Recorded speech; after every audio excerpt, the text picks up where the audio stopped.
오늘도 하나님께서 저와 여러분을 이 자리에 불러주신 줄로 믿습니다.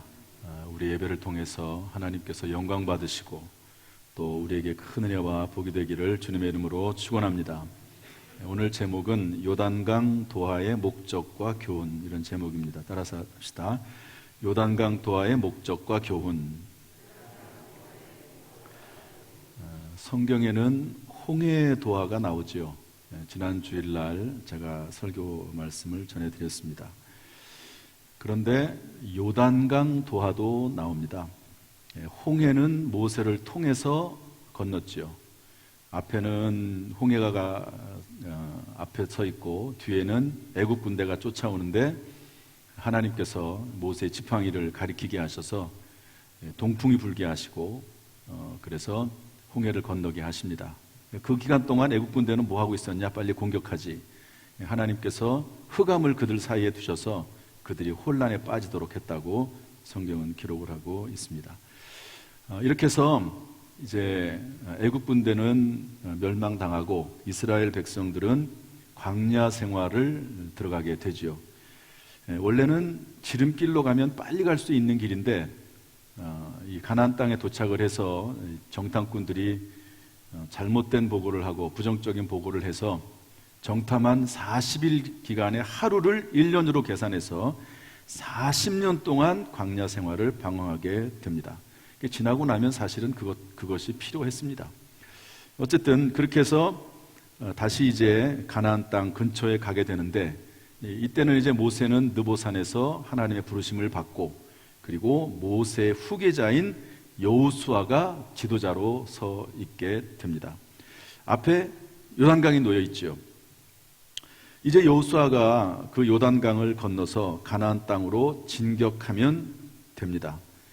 그런데 요단강이 가로막혀 있을 뿐만 아니라 더구나 그때는 요단강 물이 가장 많을 때입니다. 요단강 물은 많을 때가 있고 적을 때가 있거든요.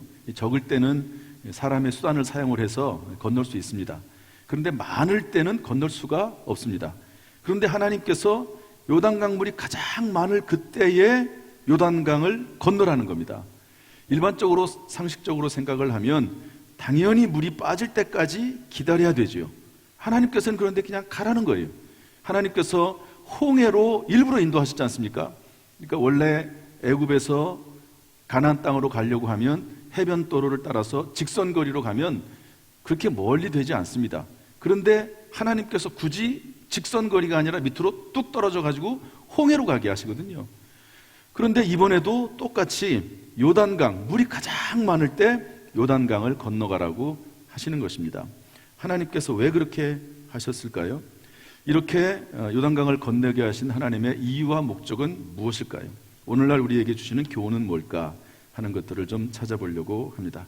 첫 번째로 요단강 도의 목적이 몇 가지가 나오는데 우리 3장 10절 말씀 읽어보겠습니다. 3장 10절 9절 10절 읽어보죠. 3장 9절 10절 다 같이 읽어보겠습니다. 시작. 여호수아가 이스라엘 자손에게 이르되 이리 와서 너희 하나님 여호와의 말씀을 들으라 하고 또 말하되 살아계신 하나님이 너희 가운데에 계시사 가나안 족속과 헷 족속과 히위 족속과 브리스 족속과 기르가스 족속과 아모리 족속과 여부스 족속을 너희 앞에서 반드시 쫓아내실 줄을 이곳으로 너희가 알리라. 첫 번째 이유는 뭐냐면 이스라엘 백성들에게 힘을 주기 위함입니다. 이스라엘 백성들에게 믿음을 주기 위함이고요. 하나님이 살아계시다라고 하는 것을 확실히 보여주기 위해서 하나님께서 요단강을 그렇게 건너게 하십니다. 여러분 권투할 때 보면은 두 선수가 막 아주 시합하기 전에 눈싸움을 심하게 하는 걸 보잖아요. 기싸움입니다.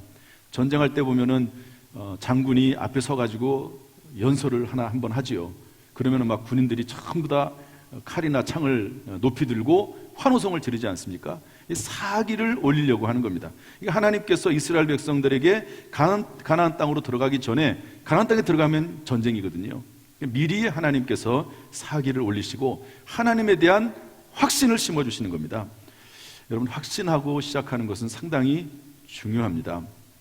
우리가 요즘 새벽기도 시간마다 이신칭의에 대한 말씀을 듣습니다. 오직 믿음으로 말미암아 구원을 받는다. 하나님 앞에 의롭다 하심을 얻는다. 이것이 성경 말씀에 근거해서 내 마음속에 확신되면 우리의 신앙생활이 흔들리지 않지요. 또 성경 말씀 보면 기도응답의 확신, 승리의 확신, 이런 내용들이 나옵니다. 그래서 하나님은 이스라엘 백성들에게 하나님이 살아계시다는 것을 보여주기 위해서 요단강을 건너도록 하십니다. 두 번째로는 우리 4장 6절 말씀을 읽어보겠습니다. 4장 6절 다 같이 읽어보죠. 5절 6절 읽겠습니다. 5절 6절 시작. 그들에게 이르되 요단 가운데로 들어가 너희 하나님 여호와의 궤 앞으로 가서 이스라엘 자손들의 지파수대로 각기 돌 한 개씩 가져다가 어깨에 매라. 이것이 너희 중에 표징이 되리라. 후일에 너희의 자손들이 물어 이르거든 이르되 이 돌들은 무슨 뜻이냐 하거든.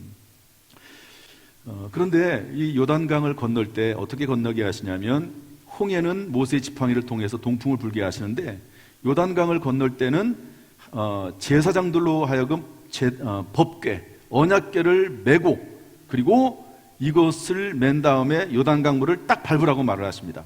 그 요단강 물이 발목을 잠길 때, 그때 하나님께서 저 멀리 있는 물을 딱 막으세요. 마치 댐을 막는 것처럼. 여러분, 댐을 막으면 어떻게 되죠? 물이 계속해서 쌓이지 않습니까?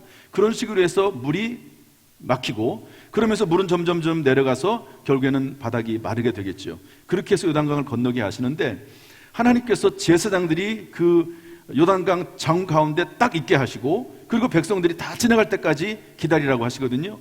그리고 나서 제사장들에게 말씀하기를, 그 요단강 정 가운데에 있는 돌멩이 12개를 취해라. 지파별로 하나씩 12개를 취해서 그거를 가지고 올라와서 길갈에 그것을 돌무더기를 쌓으라고 말씀을 하십니다.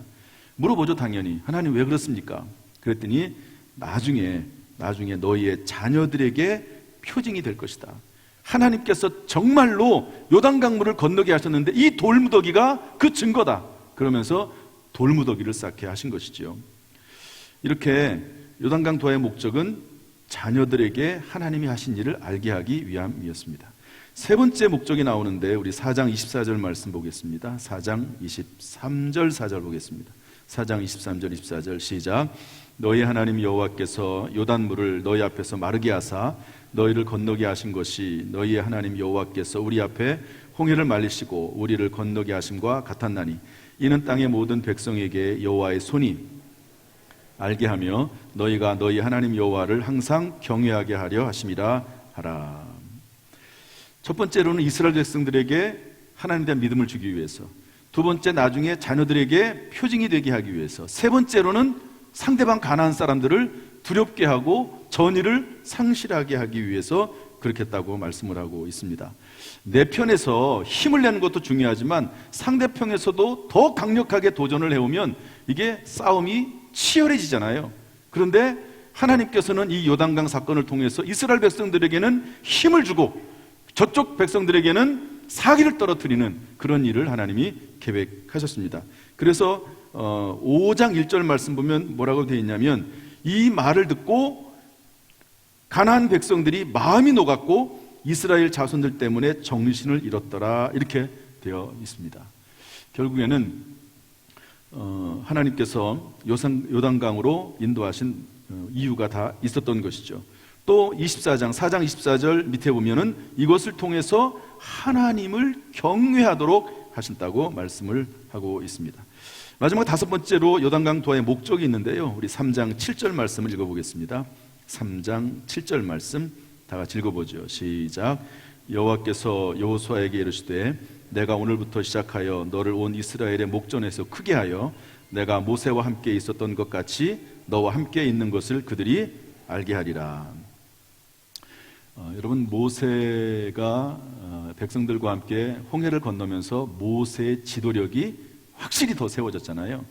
그런데 여호수아는 모세의 뒤를 이어서 그야말로 이스라엘 백성들을 이끌어가는 초짜 지도자입니다. 그런데 하나님께서 이 요단강을 건너게 하시는 사건을 통해서 어떤 효과가 있냐면, 모세와 함께 했던 것처럼 내가 여호수아와도 함께 하겠다라고 하는 것을 만백성에게 보여주셔서 여호수아의 지도력을 세워주시는 것을 볼 수가 있습니다. 이런 목적들이 참 다각적인 목적이죠. 요단강을 물이 철철 넘쳐 흐르는 그때 건너는 것은 이스라엘 백성들에게 상당히 어려운 일이었습니다. 그런데 그 일을 통해서 결국 어떤 일이 일어나게 되죠? 백성들에게는 믿음을 주고 또 대적들에게는 두려움을 주고 자녀들에게는 표정을 주고 하나님을 경외하게 만들고, 그리고 모세, 여호수아의 지도력까지 세우는 이런 여러 가지 효과를 보일 수 있도록 하나님께서 계획을 하신 것이죠. 이런 목적하에 오늘날 이런 내용을 오늘날 우리에게 어떤 교훈이 되나, 어떤 교훈을 주시나 하는 것으로 생각을 해보면, 첫 번째로 하나님은 우리 하나님의 자녀들이 하나님의 살아계심을 확신하며 살기를 원하십니다. 따라합시다. 하나님은 우리들이 하나님의 살아계심을 확신하며 살기를 원하신다. 그래서 히브리서 11장 6절에는 이렇게 되어 있습니다. 한번 읽어볼까요? 히브리서 11장 6절 시작. 믿음이 없이는 하나님을 기쁘시게 하지 못하나니 하나님께 나아가는 자는 반드시 그가 계신 것과 또한 그가 자기를 찾는 자들에게 상 주시는 이심을 믿어야 할지니라. 여러분, 하나님의 살아계심을 믿으시기를 주님의 이름으로 축복합니다. 제가 모태신앙으로 신앙생활을 했다고 했죠. 그런데 하나님이 계신 것인 것에 대한 의심이 생기기 시작을 했어요. 그러다가 대학교 3학년 때 히브리서 3장 4절 말씀, 집마다 지은이가 있듯이 만물을 지으신 이는 하나님이시니라. 아, 그렇지. 제가 이제 생물학을 전공하지 않았습니까? 모든 것들은 다 지은이가 있으니까 지은 사람이 있어 존재하지. 여기 건축물도 다 마찬가지 아닙니까? 심지어 여러분, 생물학을 공부하다 보면 생명은 생명으로라고 하는 그런 대원칙이 있습니다. 사실 그 원리에 따르면 진화론은 맞지 않습니다. 어떻게 우연히 물질에서 어떻게 생명이 나옵니까? 맞지 않습니다. 어쨌든 생명은 생명에서 나오게 돼 있거든요. 처음에 생물들은 어디서 나옵니까? 하나님에게서 나오고, 온 우주 만물은 하나님에게서 나온다고 하는 것이 어떻게 보면 자연스러운 과학적인 결과라고도 생각을 할 수가 있습니다. 그래서 이 말씀이 믿어지니까, 하나님의 살아계심 믿어지니까 성경이 믿어지고, 성경이 믿어지니까 예수가 믿어지고, 예수를 믿으니까 기도하는데 성령을 받고, 그리고 나서 하나님 앞에 헌신할 수가 있었습니다. 이처럼 중요한 것은 뭐냐면요, 신앙생활의 처음은 뭐냐면 하나님이 살아계신다는 것을 확신하는 거죠. 여러분, 성경의 수많은 이야기들을 통해서, 또 다니엘 기도 같은 경우를 통해서 보면은 하나님께서 사업에 망하고 병 걸리고 그럼에도 불구하고 하나님 만났을 때 그들이 변화되는 것을 보고 새로운 인생이 시작되지 않습니까? 여러분, 이 말씀을 믿으시고 하나님의 살아계심을 믿는 가운데 신앙생활을 할 수 있기를 주님의 이름으로 축복합니다. 두 번째로 우리에게 주시는 교훈은 뭐냐면, 하나님은 우리를 통하여 세상 사람들에게 하나님의 강하심을, 능력을 선포하며 살기를 원하신다는 겁니다. 여러분, 바라기는 우리 그리스도인들이 세상 속에서 뛰어나며 인정받고 존경받는 인생이 될 수 있기를 주님의 이름으로 축복합니다. 여러분, 다니엘이 누구라고요? 다니엘이 느부갓네살 왕의 꿈을 해석을 하죠. 그런데 꿈만을 해석하는 것이 아니라 왕이 요청하기를 꿈의 내용까지 말해라, 이렇게 얘기하지 않습니까? 그러니까 다니엘이 기도하는 가운데 느부갓네살 왕의 꿈 내용, 어떻게 사람이 꿈의 내용을 맞춥니까? 꿈을 맞히고 해석까지 해줍니다. 그때 느부갓네살 왕이 뭐라고 말하냐면, 다니엘서 2장 46절 47절에 보면 느부갓네살 왕이 최강대국의 왕이, 지금으로 말하면 미국이나 같은 그런 대통령보다 훨씬 더 큰 왕이라고 볼 수 있습니다. 왜냐하면 제국의 왕이거든요. 바벨론 제국의 왕입니다. 그가 느부갓네살 왕이 다니엘에게 절하고 명하여 예물과 향품을 그에게 줬다고 되어 있습니다. 그리고 나서 뭐라고 성경에 기록하고 있냐면, 너희 하나님은 참으로 모든 신들의 신이시요 모든 왕의 주제시로다. 내 하나님은 은밀한 것을 나타내시는 하나님이라고, 그렇게 하나님께 영광을 돌리는 것을 볼 수가 있습니다. 여러분, 우리가 세상에서 말씀으로 살고 믿음으로 살고 승리하면 하나님께서 영광 받으시는 줄로 믿습니다. 그래서 우리 성도들은요, 어쨌든 세상 속에서 가능하면 뛰어나고 더 인정받고 존경받는 삶을 살아야 된다고 생각을 합니다. 이런 놀라운 역사가, 이런 은혜가, 이런 축복이 우리 당진 성결교 모든 성도들에게 임하기를 주님의 이름으로 축원합니다. 하나님이 지혜와 능력을 주시기를 주님의 이름으로 축복합니다. 세 번째로 우리에게 주시는 교훈은 뭐냐면, 하나님은 우리의 자녀들의 신앙에 지대한 관심을 가지고 있다고 하는 겁니다. 4장 1절부터 3절 말씀에서 또 뒷부분에서 얘기했듯이, 하나님께서는 돌무더기를 취해서 그것을 자녀들에게까지 그 요단강 건넌 것을 알게 하라 하시는 거죠. 가나안 땅이 중요한 것은 하나님께서 약속하신 땅이기 때문에 그렇습니다. 그런데 그 땅에 들어간 이스라엘 백성들에게 신앙이 없다면 그 땅 의미는 사라지고 말 것입니다. 단지 흙덩이에 불과할 것입니다. 여러분, 우리가 이렇게 아름다운 성전을 가지고 있지요. 하나님의 은혜로 또 우리 성도님들이 함께 힘을 모아서 성전을 건축했습니다. 그런데 이곳에서 예배가 드려지지 않는다면 어떻게 되겠습니까? 그러면 이 예배당은 세상 건물과 다름이 없습니다. 여러분, 유럽에 많은 교회들이 있었고, 그리고 유럽에 큰 교회들이 많습니다. 그런데 그 유럽의 성도들이 줄어가면서 어떻게 되죠? 그 큰 예배당, 그 멋있는 예배당, 엄청나게 많은 재정을 들여서 건축한 그 예배당이 뭐가 되죠? 술집이 됩니다. 술집 하는 사람들이 예배당을 사는 거예요. 그리고 거기에서 밤이 되면 춤추고 술 마시고 그러고 예배당을 사용하는 거죠. 그것은 이미 예배당이 아닌 것입니다. 예배당에서, 예배당 자체도 물론 중요하지만 이곳에서 하나님을 예배하고 경배하는 성도들이 있어야 되는 것이죠. 가나안 땅에 들어갔는데 후손들이 하나님을 섬기지 않는다. 그러면은 얼마나 불행한 일입니까? 그래서 하나님께서는 자녀들에게 보여주기 위해서 돌무더기를 취하라고 하신 것이죠. 따라서 우리는 우리의 자녀들에게 신앙의 유선을 물려주기 위해서 힘써야 될 줄로 믿습니다. 특별히 길갈에 세운 돌무더기 같이 자녀들과 함께 공유할 수 있는 신앙의 유산을 만들어 나가도록 힘쓰고 기도해야 됩니다. 따라서 합시다. 자녀들과 함께 공유할 수 있는 신앙의 유산. 여러분, 노아는 홍수 때에 8명의 식구들이 노아의 방주를 통해서 구출함을 받았습니다. 그리고 40일 동안 비가 내린 다음에 아르랏산에 머물었죠. 물이 빠질 때. 그리고 그 아르랏산에 내려가지고 하나님께서 이스라엘 백성들, 그 노아와 그 가족들에게 약속을 합니다. 이제 다시는 물로 심판하지 않겠다. 그 증거로 무지개를 두겠다고 말씀하십니다. 아마 노아와 그 가족들은 무지개를 볼 때마다 무슨 생각을 했을까요? 하나님께서 우리를 구출해 주셨다. 우리도 마땅히 죽어야 되는데, 원래 하나님의 심판을 받아 다 죽어야 되잖아요. 그런데 하나님의 은혜로 우리를 살려주셨다고 하는 그런 하나님의 은혜를 기억하게 될 것입니다. 가족들이 서로 만났을 때, 또 가족들이 서로 하나님에 대해서 이야기할 때 서로 공유할 수 있는 신앙의 유산이 있다고 하면 정말 복된 일입니다. 제가 미국 뉴욕에 한번 간 적이 있는데요, 거기 가면 리버사이드 교회라고 하는 그 교회가 있습니다. 인류 역사상 최고의 부자인 록펠러가 신앙의 유산을 물려준 어머니를 기념해서 세운 교회입니다. 록펠러는 석유 사업을 했거든요. 이 당시에는 독과점에 대한 개념이 그렇게 많지 않아서 지금은 독과점을 못하게 되어 있습니다. 어느 한 회사가 몇 % 이상 시장을 점유하지 못하라고 되어 있잖아요. 이 당시에는 석유 사업을 하는데 거의 전 세계의 석유 사업을 다 이분이 이렇게 운영을 했습니다. 40대 이미 세계 최고의 부자가 됐죠. 그런데 54세에 의문의 질병이 생겨서 의사로부터 사형 선고를 받았습니다. 병원에 입원할 수밖에 없는 거죠. 아무리 돈이 많아도 병 걸리면 그냥 병원에 입원해 있는 겁니다. 그런데 병원에서 정말 하나님의 은혜로 치료를 받습니다. 그리고 나서 98세까지 건강하게 살면서 수많은 선한 일을 합니다. 5천여 개의 교회를 세워요. 5,000개. 말이 5,000개죠. 5,000. 노벨 수상자를 가장 많이 배출한 시카고 대학 등 수많은 대학들을 설립하고 학교들을 세우고 또 자선 사업을 합니다. 고아원을 세우고 또 그리고 어려운 사람들을 돕고 그런 일을 합니다. 이러한 은혜와 축복은 당연히 하나님에게 임했지요. 그러나 어머니를 통해서 가능했다고 하는 것을 고백하면서 어머니의 신앙을 기리기 위해서 리버사이드 교회를 세웁니다.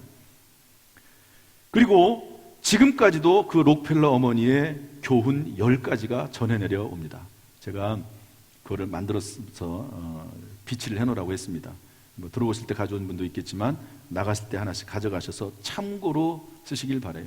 절대적이진 않을 겁니다. 왜냐하면 그 당시에 록펠러 어머니가 록펠러를 가르치던 말씀이니까요. 그러나 그 속에 들어있는 중요한 교훈들이 있습니다. 저는 그 10가지의 내용만 정말 잘 실천을 하면 그 사람을 하나님께서 어떻게 복주지 않으실까 하는 그런 생각이 들 정도로 그런 좋은 교훈들이 있으니까 참고하시기를 바랍니다. 요즘 홍해도와 특별 새벽기도에 자녀들과 함께 나오는 가정이 있습니다. 또 실시간 영상으로 예배드리는 가정들도 있겠죠. 한참 잠이 많은 때에 새벽 5시 반에 일어나서 졸음을 물리치고 새벽기도에 나오거나 예배에 참석하는 것이 얼마나 놀라운 일입니까? 그런데 그런 일을 하는 아이들이 있어요.